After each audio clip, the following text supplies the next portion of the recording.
Era के दिल में कुछ दिनों से एक नया एहसास जग रहा था। कामयार की यादें उसे चैन नहीं लेने दे रही थीं। आखिर उसने फैसला किया कि चुप रहना बेकार है।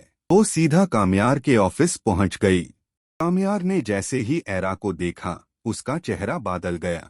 एरा ने हल्की सी नजर झुकाकर कहा, मुझसे गलती हो गई, माफी चाहती हूँ। कामयार ने उसकी आंखों में वो दर्द और सच्चाई देख ली जो अल्फाज नहीं कह सकते। उसने बस इतना कहा, तुम आ गई, बस यही काफी है। उस शाम वो दोनों साथ डिनर करने गए। मोहब्बत का एक नया सफर शुरू हो रहा था।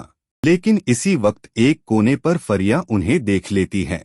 गुस्से से भरकर तस्वीर खींचती है और फौरन एरा के पास आकर उसे थप्पड़ मार देती है। कामयार की आवाज शाख हो जाती है, एरा को हाथ मत लगाना। आज के बाद अगर उसके खिलाफ कुछ बोला, सबसे पहले मैं बुरा होगा। फरिया का गुस्सा रुकता नहीं। उस रात वो कामयार की अम्मी को तस्वीर दिखाती है। अगली सुबह दोनों एरा के घर पहुंचकर कहते हैं, तुमने कहा था तुम्हें कामयार से कोई दिलचस्पी नहीं, फिर ये सब क्या है? एरा चुप, बस चुप। फरिया ने जहर और मिला दिया। सीधी बात बताओ, कितने पैसे चाहिए कामयार को छोड़ने के लिए? एरा किस दुख से उठकर चली गई, कोई नहीं समझ सकता। उसके अब्बू इरफान साहिब सब सुनकर गुस्से में फैसला कर देते हैं, इस महीने एरा की शादी होगी। जब कामयार को पता चलता है, उसका सब्र टूट जाता है।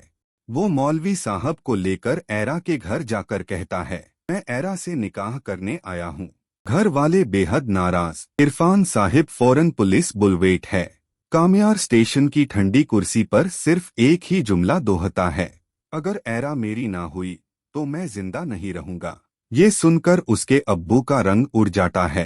अगली सुबह कामयार का पूरा घर इज्जत से रिश्ता लेकर एरा के घर जाता है। बाद गुफ्तागू इरफान साहिब कहते हैं, पहले फलक की शादी होगी, फिर एरा का निकाह, और फिर वो दिन आ ही जाता है। निकाह होता है। कामयार, क्या तुम एरा को कबूल करते हो? कबूल है। एरा, क्या तुम कामयार को कबूल करती हो? कबूल है। एक लफ्ज और दो जिंदगियां एक हो जाती हैं। शादी की रात कामयार एरा को रिंग देता है और कहता है, कभी फिर हमारे बीच दूरी ना रहने देना। कुछ दिनों बाद एरा को तबीयत खराब होती है। हॉस्पिटल जाकर डॉक्टर मुस्कुराते हैं, मुबारक हो, एरा प्रेग्नेंट है। कामयार की आंखों में खुशी चमक उठती है। वक्त गुजरने के बाद, दर्दीजूर के लम्हों के बाद डॉक्टर बाहर आते हैं, मुबारक हो, बेटा हुआ है।